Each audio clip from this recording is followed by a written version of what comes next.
just wanted to give you some ideas of some things that you could maybe try at home. So one thing you might have laying around the house are some extra toilet paper rolls or paper towel rolls.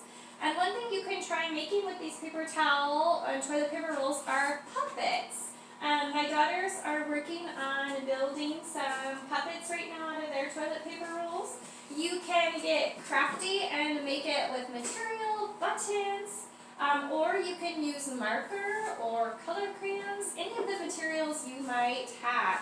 If you don't have any of these, you could use paper plates and make puppets, or you could use a sock and make a puppet. So this is just the time to get as creative as you can and make something.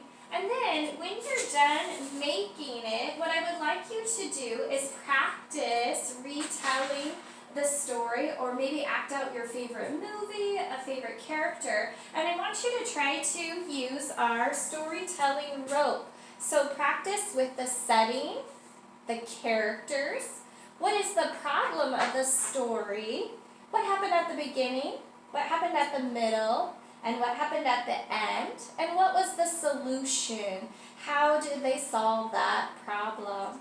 And after you're done playing out your puppets, you can go ahead then and try to write a story using beginning, middle, and end. And if you want to get really clever, you can change the ending of your story. How might they have done a different ending? So I hope that you enjoy doing all these. We're going to show some of the puppets that we came up with. We were going to do a story using some little owls. So we hope you enjoy this and take care. Bye.